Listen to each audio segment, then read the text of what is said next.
তোমালৈ হাতে হৰধনু আৰু লগত তিৰোতা কিয় বিহাৰিছাই পঞ্চৱতীৰ বন ৰমণী মই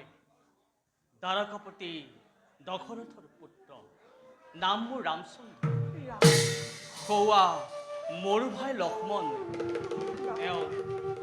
জনক নন্দিনী সীতা মোৰ জীৱন সংগিনী পিতৃৰ বাক্য পালি আহিলো আমি বনবাসী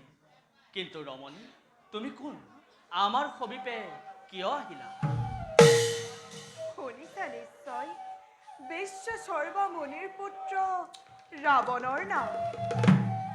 তেওঁৰেই ভগ্নী মই নাম মোৰ শূৰ্পণখা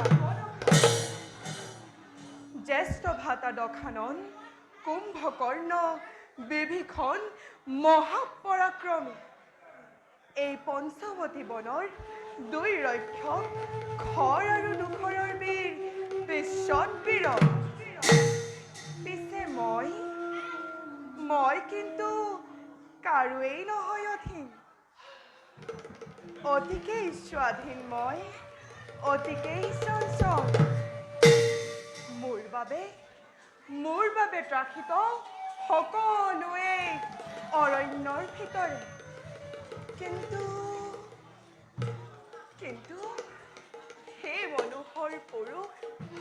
তোমাক দেখি মই পৰিলো প্ৰেমত লগে লগে স্বামী বুলি বৰিলো প্ৰাণত ক্ষুদ্ৰকায় তিৰোতাত কিয় তুমি ৰাখিছা সংগে মোৰ সংগে বলা প্ৰিয় অৰণ্যত মহানন্দে কৰিম বিহাৰ হে সুন্দৰী ৰমণী তুমি দেখিছা মোৰ প্ৰাণাধিক প্ৰিয় পত্নী সীতা মোৰ লগতে বিদ্যমান অন্যান্য পুৰুষৰ দৰে বহু বিবাহ বহু পত্নী মোৰ কাম্য নহয় তথাপিও মোৰ ভাই লক্ষ্মণক এবাৰ সুধি চোৱাচোন কি জানিবা তোমাৰ মনোবাঞ্ছা পূৰ্ণ হয়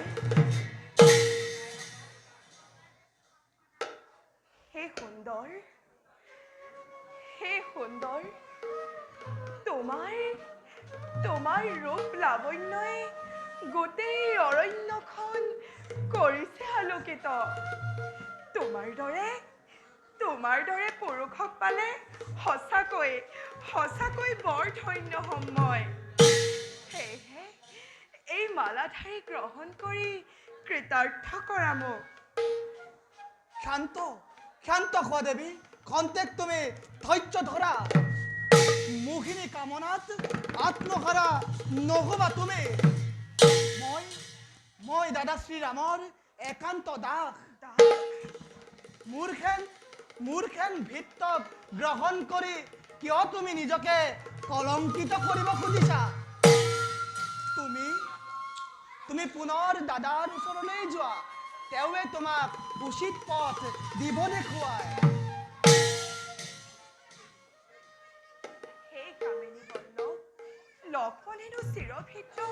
তোমাৰ চৰণে চিৰদাসক প্ৰতিবাৰণ কৰি বিশ্ববিখ্যাত দশাননৰ নামত কলংক মই নোৱাৰো সানিব সেয়েহে মোক নকৰি বিমুখ তোমাৰ পদকমলত মোক স্থান দিয়া স্বামী অসম্ভৱ ৰমণী মই প্ৰতিব্ৰতা পত্নীকে বিশ্বাসঘাতক কৰিব নোৱাৰো জগতত সতী ধৰ্ম আৰু সতীত্বৰ মহিমা থাকে মানে ৰাম সীতাৰ বিচ্ছেদ হ'ব নোৱাৰে তুমি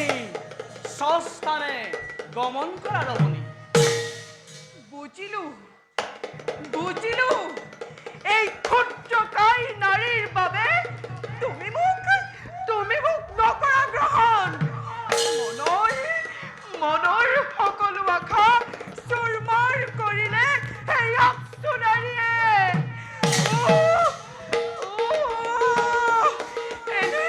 এনে বিৰহ বেদনা বুকুত সাৱটি কিদৰে উভতি যাওঁ মই স্বগৃহলৈ নাই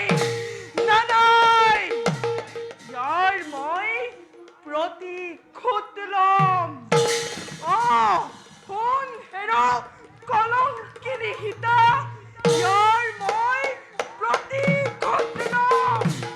আৰু ইয়াৰ পৰিণাম হ'ব